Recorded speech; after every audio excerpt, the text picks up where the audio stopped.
Ating palakpakan ang ating Panginoon at pangunahan tayo ng ating praise team sa mga papuring awit. Manatili po tayo makatayo. Batiin po natin ang bawat isa. Kabayan po natin sila. Batiin po natin sila na isang napakagandang umaga habang kinakanta po natin yung hymn who began a good work.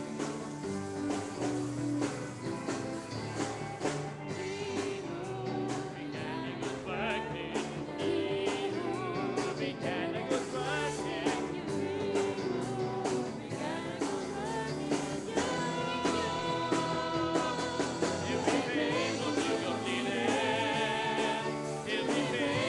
complete it.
continue to worship our Lord this morning.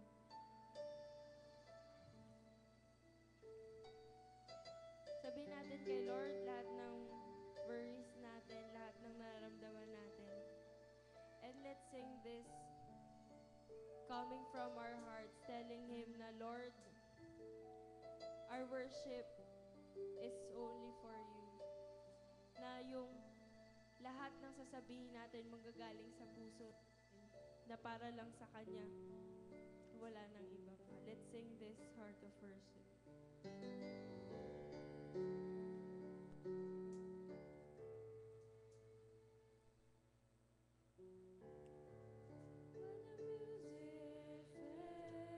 fades, all is stripped away, and I simply come longing just to bring something that's a verb that will bless your heart. I'll bring you more than a song. I'll bring you more than a song, for a song in itself, it's not what you have required. You search much deeper within, through the way things appear. You're looking into my heart. I'm coming back to the heart of worship, and it's all about you. It's all about you, Jesus. I'm sorry, Lord, for the things I've made it, when it's all about you. It's all about you, Jesus.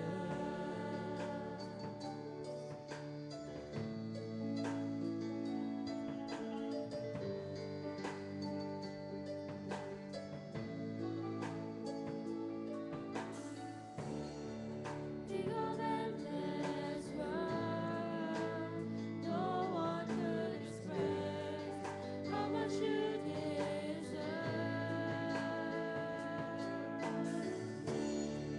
Though I'm weak and poor, all I have is yours, every single breath. I'll bring you more than a song, for a song in itself, it's not what you have required. You search much deeper within, through the way things appear. You're looking into my heart. I'm coming back to the heart of worship, and it's all about you. It's all about you, Jesus. I'm sorry, Lord, for the things I've made it, but it's all about you. It's all about you, Jesus. Diba, dun sa Christmas story, yung shepherds, dumating sila humbly bowing before the Lord. At dumating yung three kings, nag-alay sila, gold, frankincense, and myrrh. Yun yung in-offer nila kay Jesus. Pero ikaw, as an individual, as His son, ano yung kaya mong ibigay kay Jesus? What can you give Him? Can you please close your eyes? Reflect kung ano ba yung maibibigay ko kay Jesus ngayong Pasko. Ang daming Christmas party, ang daming regalong dumadating, kahit wala pa yung December 25. Lahat blessings, overflowing, lahat binibigay niya sa'yo. Pero ikaw, ngayon, ano yung may offer mo sa Kanya? Sabi doon sa kanta, I'm coming back to the heart of worship. Ang hinihingi niya lang sa'yo yung buhay mo, yung puso mo na ibigay mo ng buong buo sa Kanya. Wala siyang hinihingi na pera, wala siyang hinihingi na kahit ano, ang gusto lang niya ibigay mo sa kanya yung puso mo. Pwede bang kantahin natin to as our personal prayer to God, saying, Father, ngayong Pasko, yung buhay ko ang ibibigay ko sa'yo, buong-buong ibibigay ko sa'yo. Walang pag-aalinlangan. Sabihin ko sa'yo, Lord, kung gaano kita mahal, kung gaano ako nagpapasalamat sa'yo, at kung gaano ko kagusto na mabuhay kasama ka. Let's sing this as our personal prayer to God.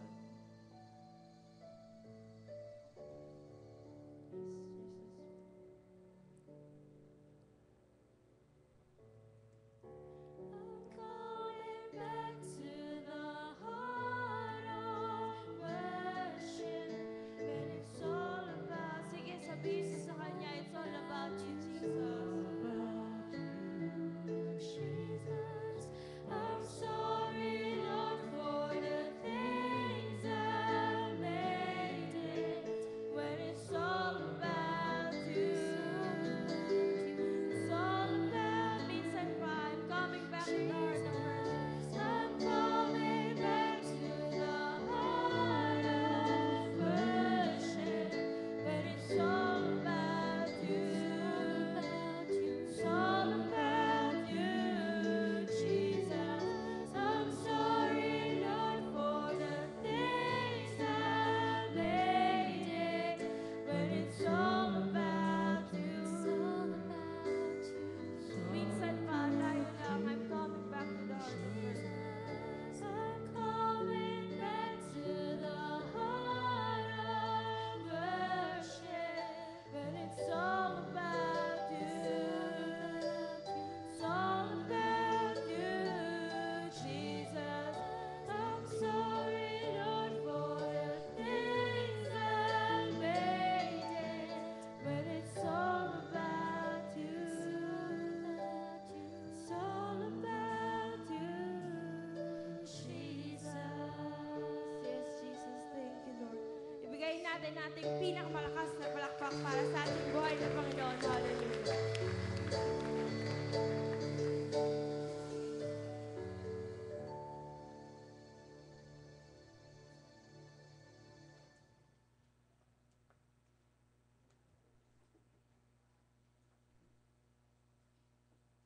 Okay, patuloy po tayo sa mga pahayag para po sa ating kapulungan. Unang-una po, ngayon po yung huling araw ng registration tungkol po sa Christmas Institute ng mga kabataan po natin. Partikular, ang ating pong distrito, ang Rizal District. At ito po ay gaganapin sa Halahala Retreat Center, Halahala Rizal, December 26, 27, and 28. So yun nga po, ayon po doon sa mga pahayag sa mga nakaraang gabi, ilan sa aming mga pastor, kasama po yung mga mission pastors ay mag-i-stay doon at yung pong iba ay magiging tagapagsalita.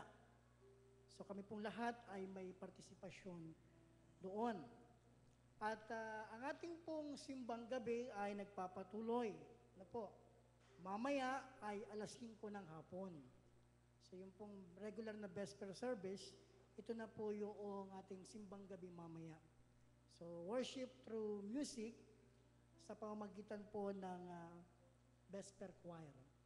At bukas po ay balik sa normal, 7:30 ang ating simbang gabi. Hanggang December 24. Ang ating pong Christmas service ay dito po sa Dulo Sanctuary, 9 a.m., December 25. At yung pong ating pagsalubong sa bagong taon, 2014, ay doon naman po sa Church Bayan Sanctuary, 5 p.m. Okay? At yung pong ating pong regular na prayer meeting sa dating pong January 1 ay pansamantala mo nang hindi matutuloy dahil nga po yung gabi before that day ay yung ating pagsalubong. So yung pong susunod na Miyerkules ng January 2014 ang magiging kauna-unahang Wednesday ng ating pong prayer meeting. Midweek service. Okay? At yung pong alternative learning system ay patuloy po na pinapaanyaya, ano po? At ito po ay magsisimula ang klase sa January 6, 2014. Okay? So yung pong mga hindi po nakapagtapos ng high school, kung meron po kayong kilala kasama sa bahay, kamag-anak, kaibigan, maaari nyo pong ipalista dun po sa bayan office na po o sa akin po directly. Okay? At meron pong dagdag pahayag para po sa memorial service para po sa ating kapatid na Sheila Gonzaga. Ano po? Sheila Habana Gonzaga. Yan, kompleto po ang asawa ng ating Pastor Ado Gonzaga. 2 p.m. po. 2 p.m. sa Bayan Sanctuary, December 29. Okay? At kung meron pong mga dagdag na pahayag, mangyari pong okay, so ating pong ihanda ang ating birthday gift to Jesus na ating ipagkakaloobian syempre sa araw po ng Kapaskuhan sa ating pagsamba dito sa Dulo Sanctuary. So yung lamang po at muli magandang umaga sa ating lahat. Pagpalain tayo ng ating Panginoon.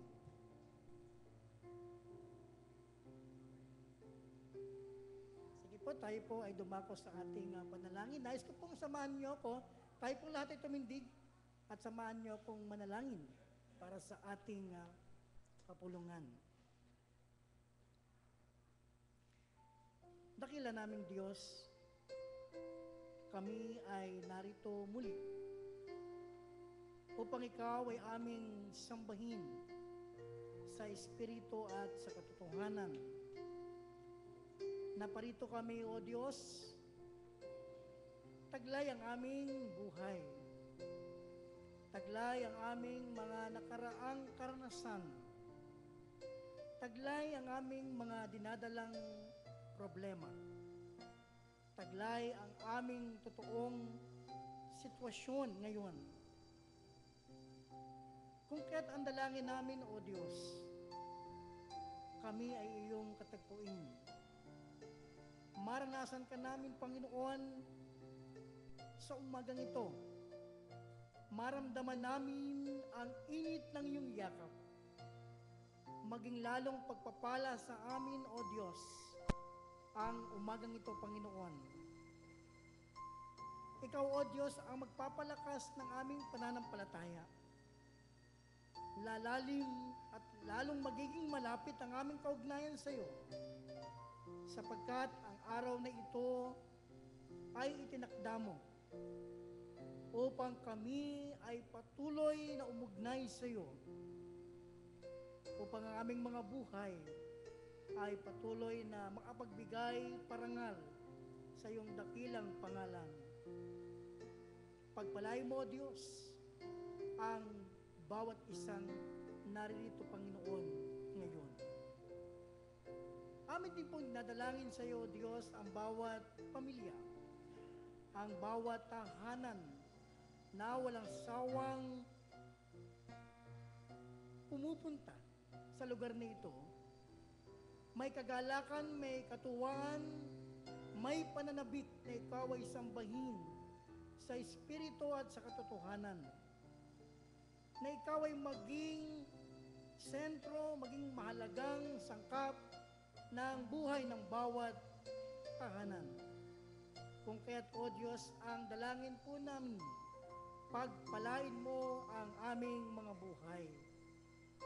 Maranasan namin, Panginoon, ang kasaganahan ng iyong biyaya, siksik, liglig, at umaapaw. Pagpalain mo, Diyos, ang bawat sambahayan. Amin din po nadalangin ang aming bayan, ang aming lipunang pinabibilangan. Ikaw, O Diyos, ang patuloy na kumilos at maramdaman ng buong sambahayan. Ang katarungan, ang pag-ibig, malasakit, pagmamahalan, pagkakaisa. Ang diwa ng Pasko naway maranasan ng aming bayan.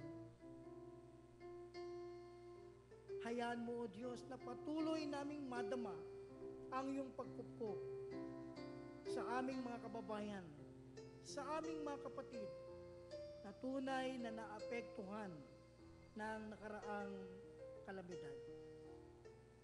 Hayaan mo, O Diyos, na ang aming bayan ay muling makilala ka sa ganitong sitwasyon. Lalong madama yung pagkilos mo sa aming mga buhay. At aming buong bayang itaas ang iyong dakilang pangalan, ang iyong pagdatal sa sangkatauhan. Pagpalain mo rin po, Panginoon, ang iyong iglesia, ang United Methodist Church sa kabuuan nito, at ang Taytay United Methodist Church sa partikular. Panginoon, pagpalain mo ang mga gawain, ang mga ministries, Lord, na nakatakdang idaos sa mga araw na darating. Panginoon, pagpalain mo ang mga ito. Bigyan mo kami ng magandang panahon. Ipagkaloob mo, Diyos, ang lahat ng pangangailangan. At nawa, O Diyos, isa man sa amin ay walang magkasakit. At kung meron man, Panginoon, ikaw ang magpapagaling. Ikaw ang magpapalakas ng bawat bahagi ng iyong iglesia. At kami, Panginoon, ay patuloy na sasamba sa iyo. Patuloy na magpupuri sa iyo. Patuloy na magtataas ang iyong dakilang pangalan. At hanggang sa aming pagsalubong sa bagong taon, hayaan mo, Diyos, na ikaw ay aming mapapuritan. Tunay nga, Panginoon, maranasan ng iyong mga anak ang kapayapaan, ang pag-asa, ang kagalakan at pag-ibig na siyang tunay na diwa ng Pasko. Kaya naman, Panginoon, ang lahat ng ito ay aming ibinabalik sa iyo ng may pasasalamat sa makapangyarihang pangalan ni Jesus. Amen.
Diyos na pinagmumulan ng lahat ng biyaya at pagpapala, nagpapasalamat po kami sa mga halagang ipinagkaloob ng iyong mga anak para sa paggawain ng iyong iglesia.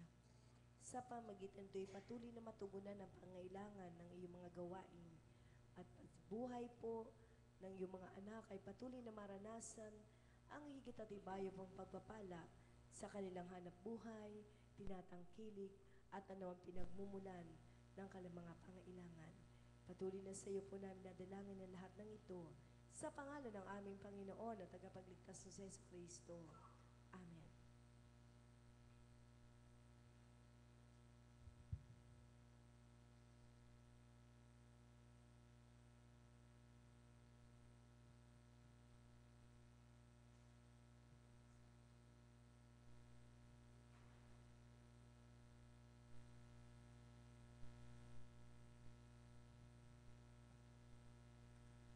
Sa pagbasa sa banal na kasulatan, sa lumang tipan, matatagpuan sa Isaya, Kabanata 7, talata 10 hanggang 16. Ganito po ang sinasabi.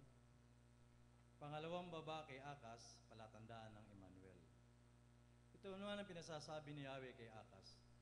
Humingi ka sa akin ng palatandaan, maging sa kalaliman ng Siyol o sa kitaasan ng langit. Sumagot si Akas, hindi po ako hihingi, hindi ko susubukin si Yahweh. Sinabi ni Isaias, pakinggan mo, sambayan ni David, kulang pa ba na galitin ninyo ang mga tao na pati ang aking Diyos ay iyong niyayamot?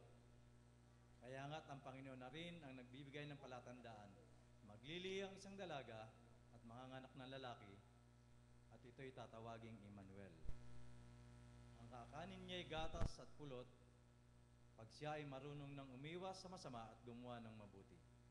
Sapagkat bago matuto ang bata na umiwas sa masama, gumawa ng mabuti. Ang lupain ng haring kinatatakutan mo ay magiging ilang. Para sa pagbasa sa epistola, makipagbukas po kayo sa mga sulat ni Pablo sa mga taga-Roma, sa Kabanata 1, mga talatang 1 hanggang 7. Mula kay Pablo na alipin ni Kristo Jesus, tinawag upang maging apostol at hinirang upang mangaral ng mabuting balita ng Diyos. Sa inyong lahat na minamahal ng Diyos na nangariyan sa Roma, tinawag upang maging kapana. Sumainyo nawa ang pagpapala at kapayapaang mula sa Diyos na ating Ama at sa Panginoong Hesus Kristo. Ang mabuting balitang ito na pinangako niya noong panguna sa pamagitan ng mga propeta at nasasaad sa mga banal na kasulatan ay tungkol sa kanyang anak, ang ating Panginoong Jesucristo. Sa kanyang pagiging tao, siya ay pinanganak mula sa lipid at sa likas na kabanalan ng kanyang espiritu. Ibinahayag siyang anak ng Diyos sa pamagitan ng kapangyarihang gawa, ang kanyang muling pagkabuhay. Sa pamagitan niya, tinanggap namin sa Diyos ang kaloob na maging apostol, upang ang lahat ng bansa ay akayin sa pananampalataya at pagsunod sa Kanya. Kabilang din kayo sa mga tinawag na maging tagasunod ni Jesucristo. Magsitayo po ang bawat isa para sa pagbasa ng Ebanghelyo.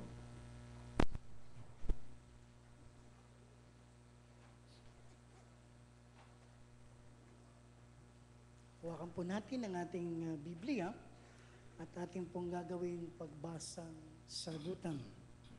Ang Ebanghelyo mula kay San Mateo, Kabanatang 1, mga talatang 18 hanggang 25.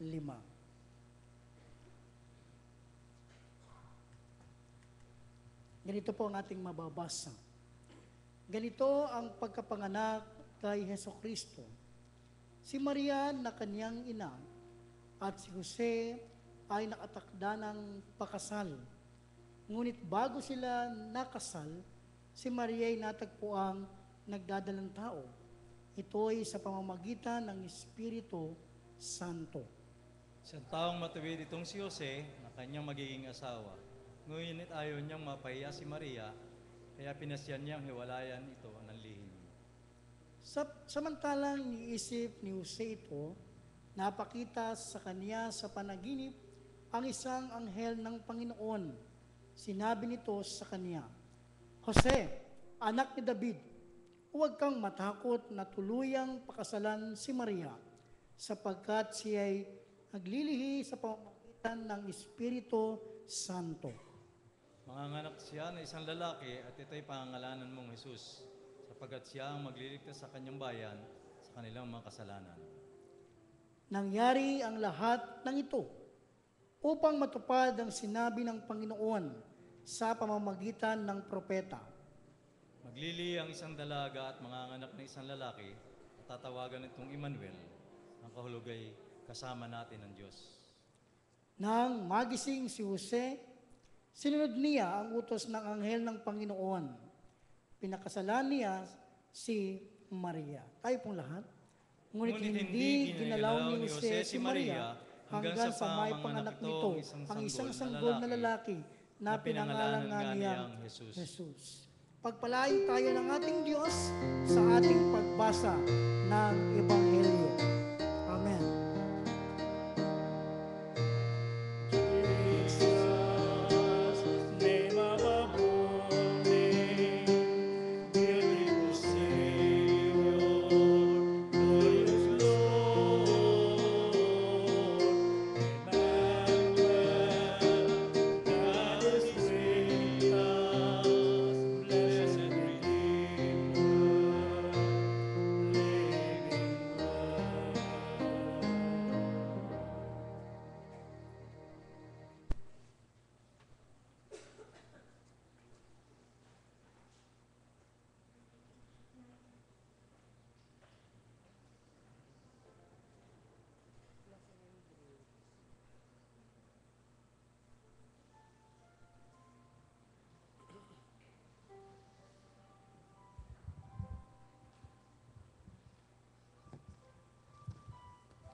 Ito ang pang-apat na linggo sa panahon ng pagdatal. Tulad ng mga pastol sa Bethlehem at sa mga lalaking pantas sa silangan, tayo man ay dumako sa sabsaban upang sumamba.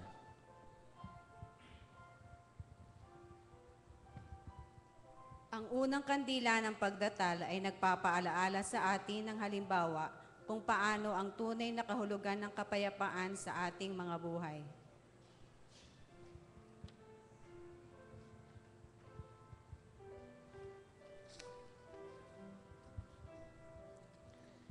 Ang ikalawang kandila ay nagpapaalala sa atin sa pangakong tinupad.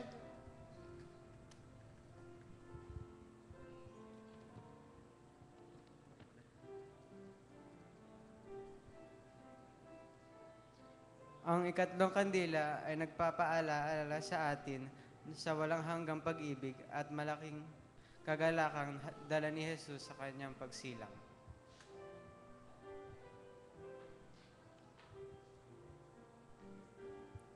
Ang ikaapat na kandila ng pagdatal ay ating sisindihan upang tayo maliwanagan na tayo kanyang tinatawag upang maglingkod. Ang kaniyang buong buhay na ating natutunghayan ay isang buhay na pag-ibig na puno ng paglilingkod sa kapwa. Siya ay naglingkod para sa iba, lalo na sa mga higit na nangangailangan.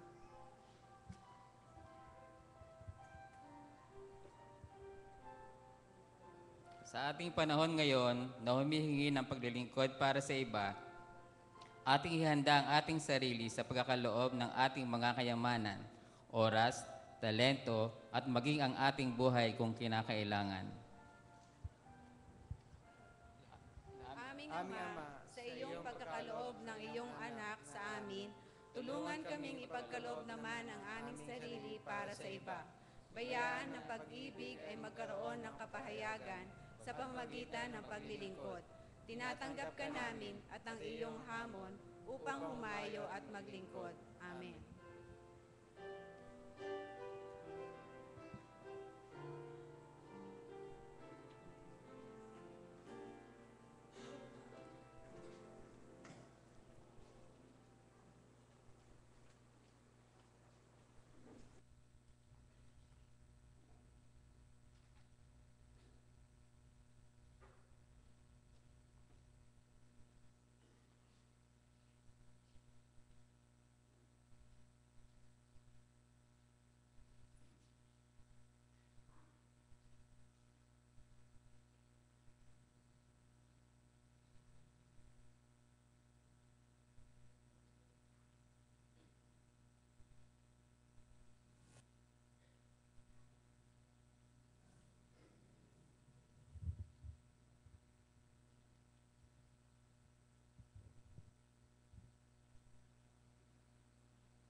Like a drama unfolding, the curtain was opening while an audience of angels was holding his breath. A census, a manger, the travel-worn strangers, the stage was finally set. Angels folded their wings at the throne worshiping, as God whispered, I love you, my son. Jesus took off his crown and laying it down said, Father, thy will be done.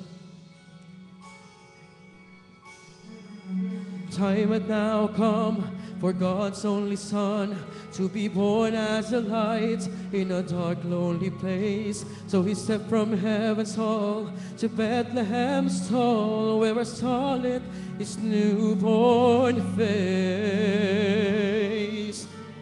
Then God called to Gabriel with gladness and tears, played a trumpet, the horns and the strings.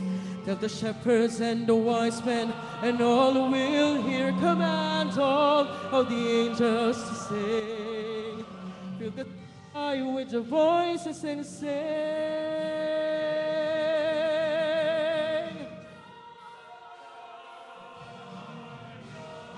Joy, joy to the world, praise to the King. Oh, let it rain, joy, joy to the world, worship and sing. Jesus has come to bring joy, joy to the world, praise to the King. Oh, let it bring joy, joy to the world, worship and sing. Jesus has come to bring joy, joy to the world, praise to the King. Oh, let it bring joy, joy to the world, worship and sing. Jesus has come to bring joy, joy to the world, praise to the King. Oh, let it bring joy, joy to the world, worship and sing. Jesus has come to bring, Jesus has come to bring, Jesus has come to bring joy.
Muli nating palakpakan ng Chancel Choir for the message of the song.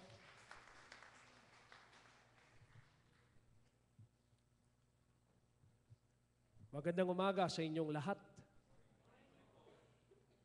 Let us pray. Malapit po kami, Panginoon, sa iyong presensya at samahan po ninyo ang inyong lingkod sa pagdadala ng iyong mabuting balita. Mangusap ka po sa amin, O Diyos, at ipahayag po ninyo sa amin ang iyong katotohanan, mahamon ang lahat-lahat sa aming buhay, sa aming pagkatao, at sa aming pananampalataya. Ito ang aming dalangin sa pangalan ng aming Panginoong Jesus. The title of my message today is The Supernatural Birth. Maybe you would ask why there is a title like this. My answer is, wala naman ho sa atin ang mayroong ganitong klase ng kapanganakan. Ang dahilan kung bakit tayo nagtitipon ay sapagkat alam natin kung sino ang sentro ng pinagdiriwang nating Pasko. At yun ay walang iba kung hindi ang ating Panginoong Hesus. Kaya't palakpakan natin ang ating Panginoong Hesus. He has the supernatural birth. Let me start from a panic quote by Roy Zack. Merong mag-asawa na nagse-celebrate ng kanilang 60th birthdays. Pareho ho sila ng petsa ng kanilang kapanganakan. And they have been married for 40 years. And during the celebration of their birthdays, lumitaw ang isang fairy godmother.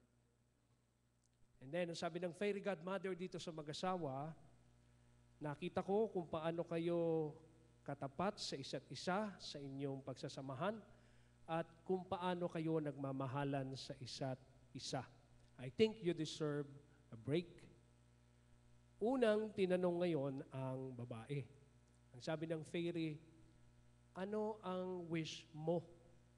Hindi na ho nahiya yung babae. At ang sabi noong babae, my wish is that I could travel all around the world with my husband. And I want that travel to be a romantic one. E di sige, binigay ng fairy mother ang request. I-winave yung kanyang band. Ito na ang sagot. Nandun ang plane tickets, ang visa nilang mag-asawa. Sumunod naman ay tinanong yung kanyang asawang lalaki. The husband was asked for his wish. Medyo natagalan sumagot ang asawang lalaki. Nag-isip-isip. At sa kanyang pagsagot, ang sabi noong asawang lalaki, well, I want a woman who is 30 years younger than me. Nagulat ngayon yung kanyang asawa. Nakapangako na ang fairy. Winave na ngayon yung kanyang band at eto na ang sagot. Nagulat na lang ang lalaki sapagkat iba na ang kanyang itsura. He's 90 years old. Diba? 30 taon ang bata ngayon noong kanyang asawa sa kanya. Hindi naman siya nagreklamo kasi tapat sila sa isa't isa. Aside from baptism and wedding anniversary, one of the joyous event in human life is his birthday. In Psalm chapter 127 verse 3, the psalmist gave importance to the child's birth and the joy it can give to the family because children's are God's gift to us.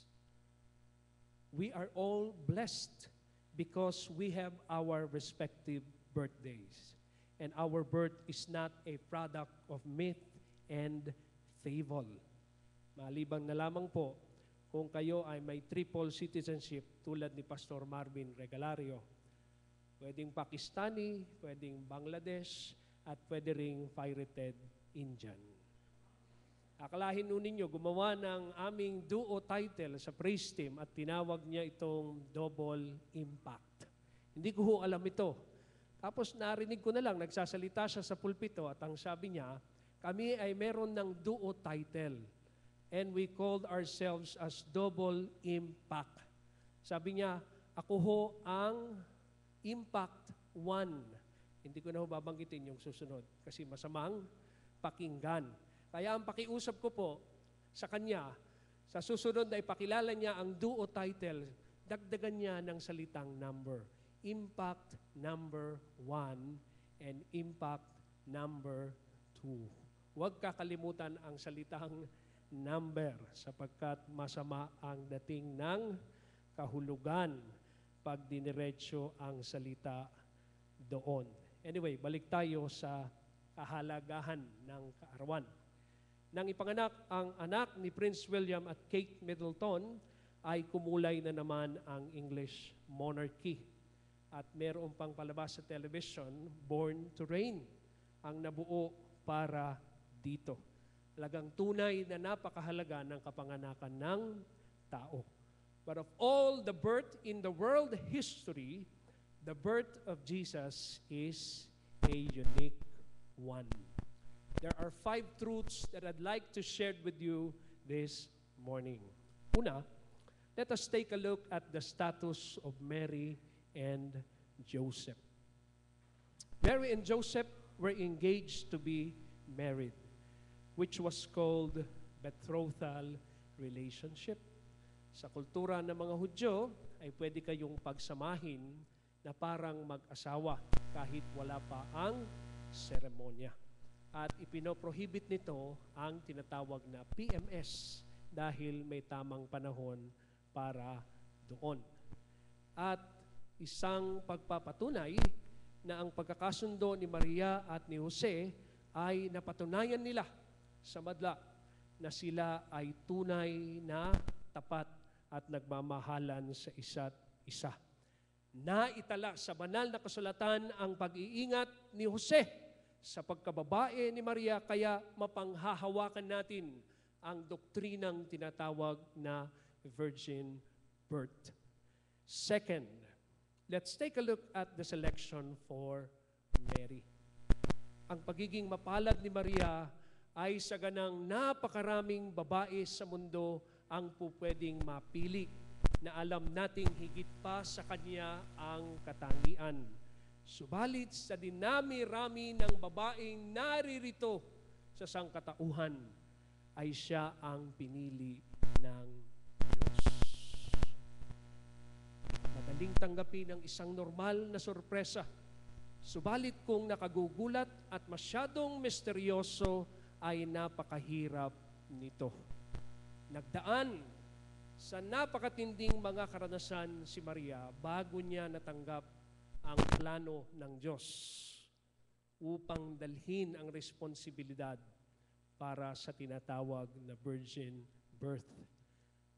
Mahirap makakausap ng anghel. Balit napagdaanan niya ang lahat ng ito at sa pagkapaliwanag sa kanya ay hindi siya nahirapan tanggapin ito sapagkat ang plano ng Diyos ay tunay na dinadala doon sa kaniyang bahagi. Si Maria ay tinawag na babaeng mapalad sapagkat nakamtan niya ang kaniyang kaligtasan sa pamamagitan ng ating Panginoong Jesus. And that's why music is very important in the celebration of Christmas. And there are 3 important music that was made in our celebration of Christmas. Ang una ay yung tinatawag na Magnificat of Mary, or we called it as a song of Mary. Then the second one is the song called Benedictus, a song of Zechariah, na kung saan ay alam din natin bahagi sila ng characters ng Pasko at ang plano ng Diyos ay idinulot para ang kapanganakan ng magiging tagapagpakilala sa ating Panginoong Kristo ay maganap sa pamamagitan ni John the Baptist. And the third one is the song of a lay people or a lay person called Simeon. Ito ay tinatawag namang Nunc Dimittis. That's why when he saw the Lord Jesus Christ at the temple, ang sabi niya, Panginoon po, pwede na akong mapunta sa iyong kaharian. O pwede na siyang pumunta doon sa kalangitan sapagkat nakita na ng kanyang mata ang tunay na tagapagligtas. Remember that he was a remnant of Israel and he's really looking and anticipating the coming of the real Messiah. At ito ang kaibahan ng mga Hudyo sa mga Kristiyano. Tayong mga Kristiyano ay hindi na kailangan maghintay sapagkat alam nating dumating na. Samantalang sa mga Hudyo ay marami pa rin ang naghihintay kahit magpunta pa kayo ng Israel. Third, let's take a look at the scandal and the solution to the scandal. Isang masakit na katotohanan kay Jose ang malamang nagdadalang tao si Maria. Hindi pa man niya ito asawa. Kahit pa man ito'y sa kapangyarihan ng Espiritu Santo. Sapagkat di maiiwasan pag-usapan ng mga makakating labi o ng tinatawag na mga gossipers. Ngayon ho, meron ng bagong definition sa salitang chismis. And it's really a good word, rather. Ano po? At yung pong salita na yon na pinalit sa chismis ay community development. So, kung kayo ay maghahanap ng latest, magandang itanong, ano ba ang latest community development? Rather than saying, ano ba ang latest na chismis? Baguhin natin. Di po ba? Yan. Medyo sophisticated natin yung salita. Kaya medyo hindi halata. At dito'y hindi maiiwasan na si Jose at si Maria ay pag-isipan ng maraming tao na magkakaroon ng tinatawag na son of fornication. Kaya nga't hindi man masyadong na sensationalize sa banal na kasulatan. Makita natin na si Jose ay nagpasya sa kanyang sarili. Nahihiwalayan niya ng lihim si Maria dahil ayaw niya rin itong mapahiya. Nakatala ito sa banal na kasulatan. At makikita natin na kailan pa man kapag ang Diyos ang nagplano, kung mayroon mang dahilan upang ito ay humadlang, ay hindi ito papayagan ng Diyos. Kinausap ng anghel si Jose doon sa kanyang panaginip at pinagpaliwanagan siya. At doon lubusan niyang naunawaan kung ano ang plano ng Diyos para sa kanila at para sa sangkatauhan. Fourthly, let's take a look at the salvation of Mary. Nanggaling sa lipi ng tao si Maria at siya'y anak ni Heli na nagmula sa tribo ni Juda. Hindi siya mapaghahanapan ng anupamang pagka-Diyos sapagkat siya'y purong tao. At siya'y nagpahayag ng kanyang kaligtasan doon sa kanyang inawit. Ang sabi niya, ang puso ko'y nagpupuri at nagagalak sa aking Panginoon at aking tagapagligtas. Hindi kailan pa man naging tagapamagitan si Maria sa bahagi ng Diyos at ng tao. Kung kaya't wala tayong anupamang pwedeng asahan na magagawa niya pagdating sa pamamagitan. Ang mga titulong tulad ng Our Lady, Nuestra Señora, Notre Dame, Immaculate Conception at Assumption ay hindi marapat na ating idugtong sa anupamang mayroon si Maria sa kanyang katatayuan sapagkat ang lahat ng mga bagay na ito ay pawang inisip lamang. Subalit kung ito'y bibigyan natin ng malalim na pagsisiyasat, kung po pwede nga ba, lalabas na wala ito sa batayan ng kasaysayan at wala rin sa sinasabi ng banal na kasulatan. Ang mga ito'y nilikha lamang para sa Kanya ng mga nag-isip ng ganito. And lastly, finally, let's take a look at the supreme birth of the Emmanuel. The supreme birth of the Emmanuel. God's sovereignty and God's sovereign power is present at the birth of the Emmanuel. This is a miracle birth. This is a pure miracle, a defiance to the natural law.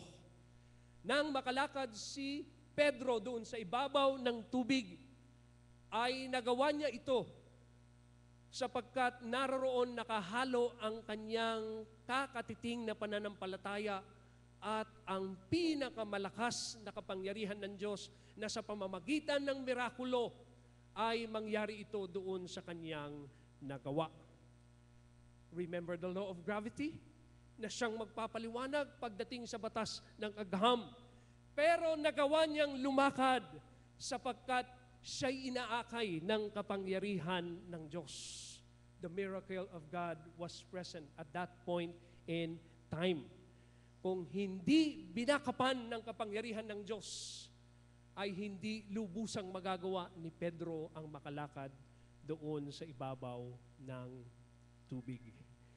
Jesus commanded the wind and the waves of the storm through the miracle.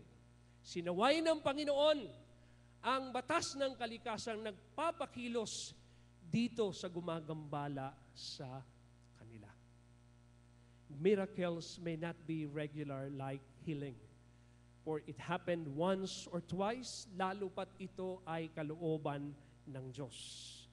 A cancer patient can still go back to a normal health kung kalooban ng Diyos na ibigay ang mirakulo para sa Kanya. Manood tayo ng 700 Club. Napakaraming mga testimonies ng mga taong mayroong ganitong klase ng kalalagayan. At pinatunayan doon na ang Diyos ay tunay na gumagawa ng mirakulo. Kahit pa man sa isang tao na iisa na ang hibla ng hininga at susunod doon ay ang kamatayan na pagkalooban ng Diyos, ibigay ang milagro, ang mirakulo sa isang tao. Luluobin ng Diyos na mangyari ito sapagkat ito ang kanyang kataas-taasang kalooban. Not only that God has miracles, God has also healings. God can heal our broken hearts. God can turn our sorrows into joys. God can heal the wounded persons emotionally, mentally, and spiritually. God can heal the wounded churches in their trials. Kaya tayong pagalingin ng ating Panginoon sa mga sugat ng ating mga damdamin. To the people of scientism, the birth of the Emmanuel or Jesus is an absurdity. Oh, that is meaningless. Where is the union of the egg and the sperm? So how can it be? This is the purpose of the incarnation. Ito ang dahilan kung bakit may pagkakatawang tao. To the current materialistic and scientific world, with scientific mind and scientific attitude, this would not be possible. But is there something impossible to God?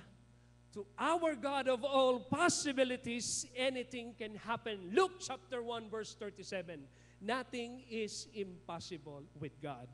Imposible na sa karunungan ng tao, pero posible pa rin sa Diyos.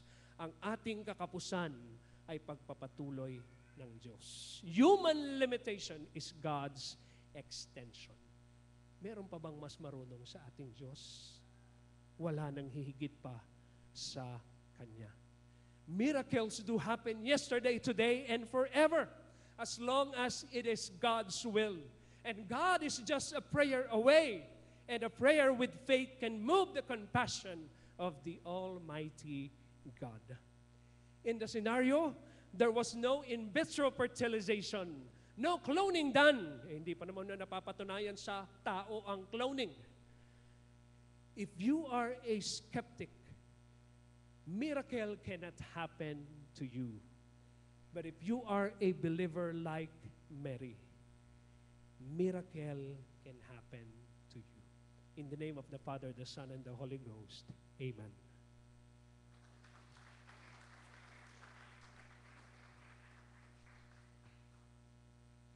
Purihin ang ating Panginoon sa biyayang hamon ng mensahe at sa ating pagtugon. Blessed are those who can give without remembering and take without forgetting. Sa ganitong diwa, may kagalangan po natin ipagkaloob ang mga ikapo, pag-ibig, pangako at pasasalamat.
Tayo manalangin. Narito, O Diyos, ang aming mga kaloob, kasama ng aming mga buhay, at ang pagbabalik ng aming mga ikapo at pasasalamat. Dalangin namin, O Diyos, na ito'y patuloy na magamit sa pangangailangan ng iyong templo at sa pagkakawang gawa.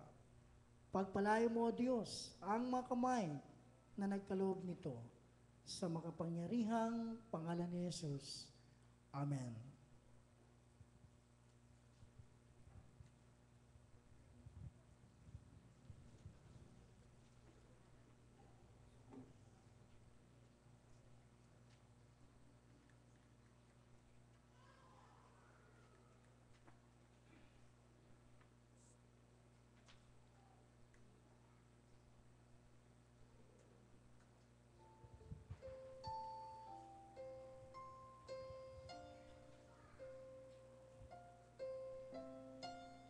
Sa pagkakataong ito, mga kapatid, tayo'y nagagalak sa pagdiriwang ng buhay. Katulad ng buhay na pinagkaloob kay John Eliakim. Alam niyo po, itong batang ito, for 2 days nasa ospital. At kahapon, sabi ng Pastor Dungali na siyang lolo ni John Eliakim ay Nangangamba sila kasi po, binyag po niya ngayon. Kahapon, nang dalawin ko po kagabi, anong oras ba yun, Karen? 9 ba? Mga 9 o'clock in the evening ay medyo magaling na po.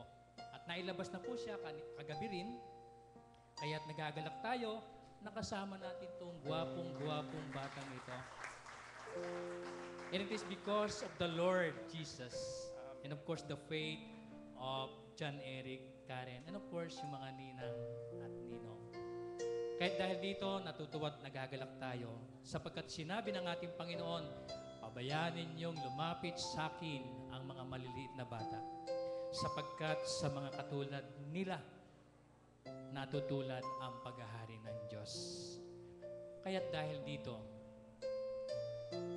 John Eric, Karen, mga ninang at ninong, nangangako baga kayo na inyong susuportahan si John Eliakim habang siya ay nagkakaroon ng diwa?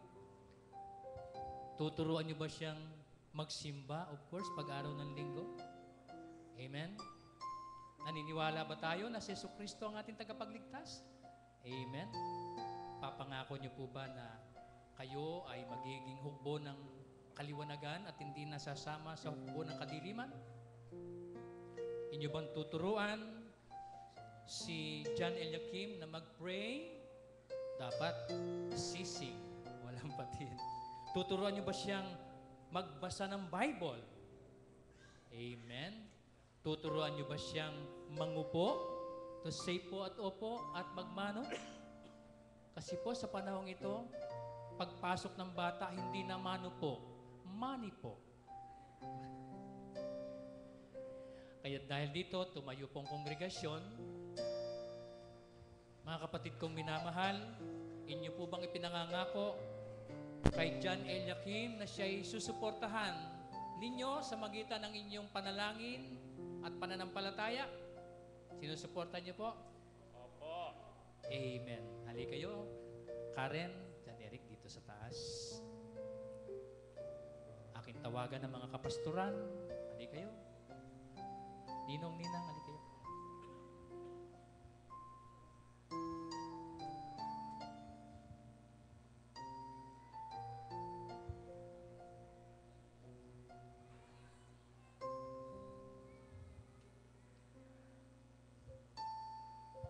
John Eliakim, ibinyagan kita sa pangalan ng Ama, ng Anak, at ng Banal na Espiritu. Mga pastor, Panginoon Diyos na makapangyarihan sa lahat, salamat po sa buhay ng batang ito. Pagpalain niyo po siya at patuloy na gawaran ang iyong makalangit na pagpapala. Ingatan, bantayan at magkaroon ng sapat na kamalayan at karanasan sa pananampalataya at sa layunin ng buhay na ipinagkaloob niyo po sa Kanya. Pagpalain niyo po ang Kanyang mga magulang, ang mga ninong at ninang at ang buong kongregasyon sa pangalan ni Jesus. Amen at amen.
nakakaupo po ang kapulungan, tayo po'y lumapit sa ating Panginoon.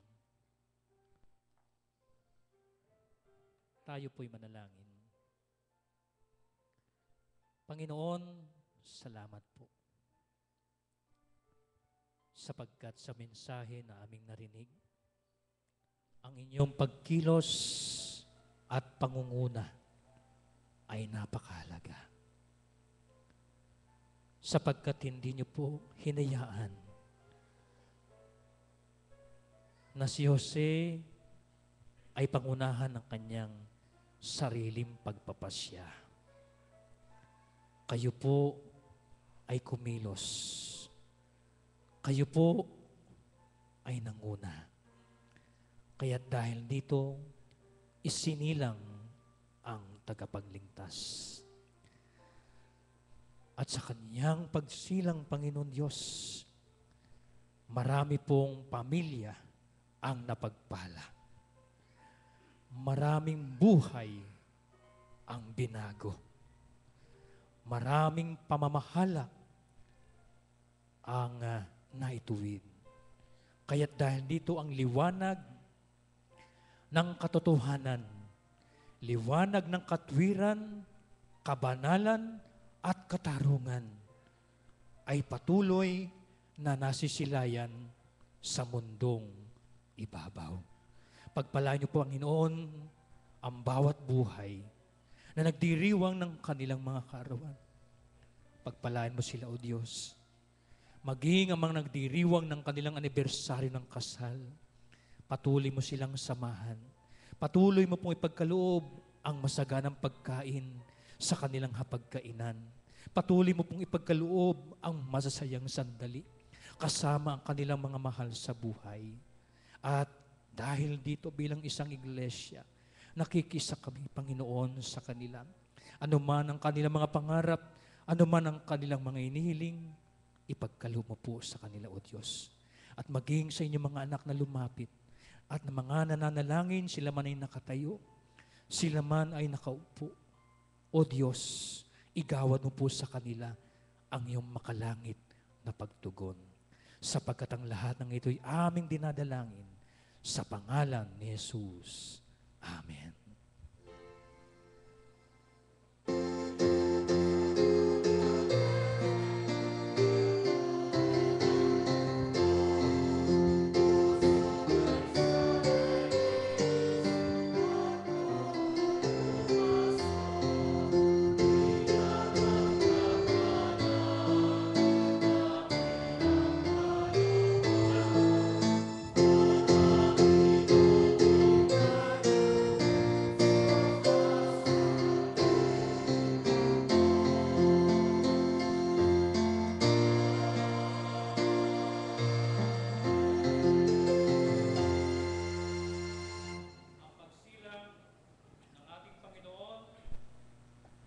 Silang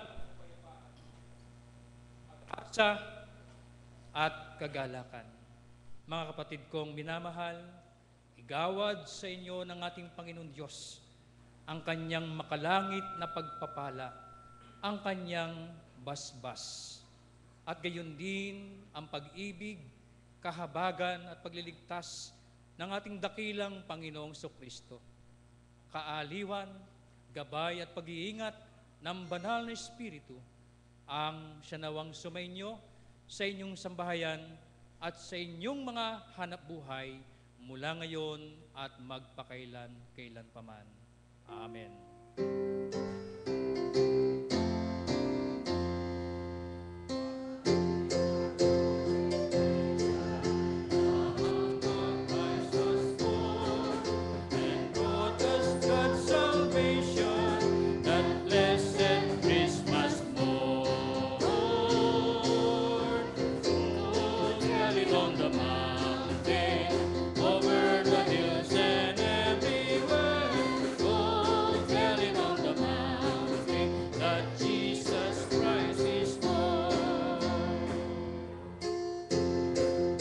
Palakpakan po natin ang ating Panginoon.